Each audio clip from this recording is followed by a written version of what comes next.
Alonzo Herndon was born in 1858 in a small town in Georgia. He was raised into slavery and grew up on a plantation even after emancipation. After doing a bit of work in the field of sharecropping, he decided to go into barbering with no education. This is where his life really began to take off because shortly after, he opened up several barber shops in Atlanta. They were all extremely successful because they were different than ordinary barber shops. Herndon's shops were immaculately decked out and were the finest of their era. Although Herndon was very respected by both the African American and white community, there were laws that inhibited him to do normal things like entering through the front door of his own barber shop.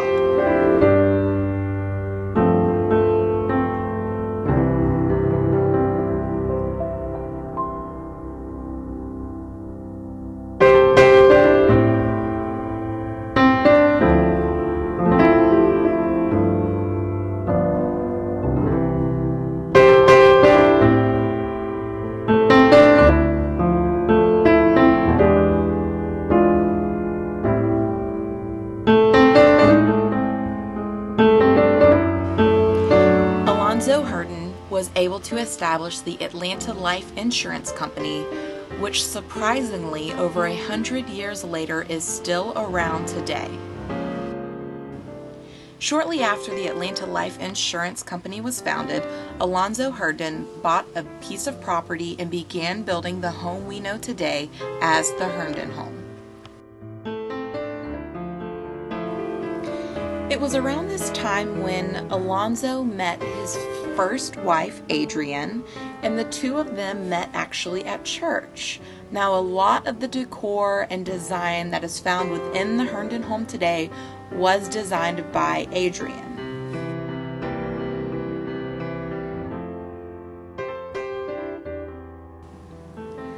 Her and Alonzo both had a son together, so when she passed away a little later in life, they were both devastated, leaving Alonzo's second wife to raise the son.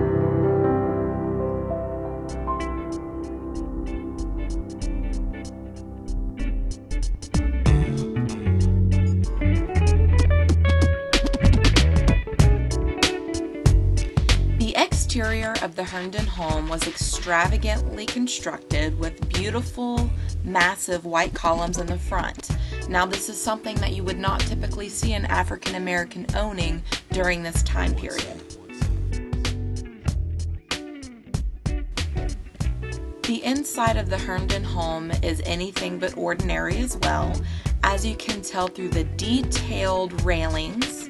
Also detailed within the woodwork of every aspect of the house, from the fireplace to the walls.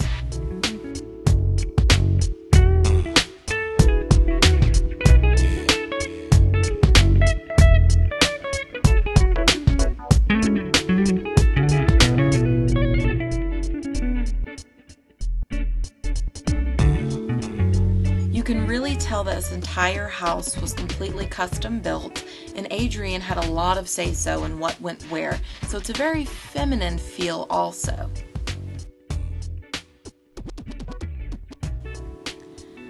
As the home reached its 100th birthday just in 2010, because it was built in 1910, you can see that it's been very well preserved by the staff and volunteers that work there.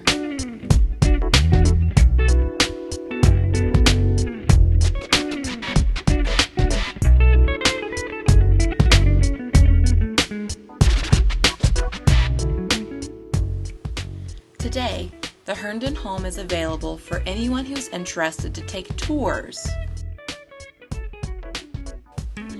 If you choose to take a tour of the Herndon home, you can get a better feel of the way that him and his family used to live as you walk through the 15 rooms of the gorgeous home. They are by appointment only, so make sure to schedule your tour before you arrive.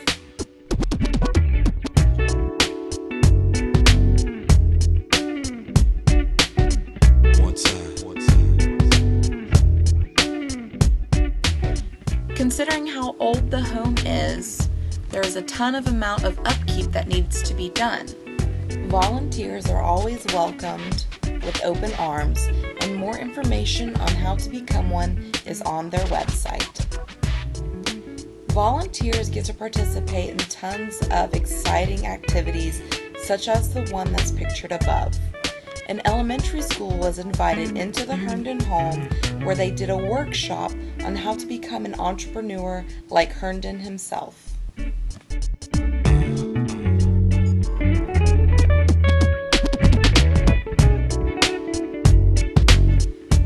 A popular event that is held at the Herndon Home to help raise money is called the Centennial Celebration. It's a foundation that holds a beautiful event to help raise money for repairs that need to be done on the home, considering it was built in 1910. Black History Month is also another exciting, eventful time at the Herndon Home because tons of celebrities are invited to come out and also motivational speakers. A lot of really great artists perform at the home. So between the holiday functions, the tour itself, the history inside of the home, as well as all of the volunteer and fundraising work that is done, there is much to discover and learn about the Herndon. To reserve a tour of your own and discover much that the home has to offer, or if you're interested in volunteer work, please go to www.herndonhomemuseumvolunteers.com.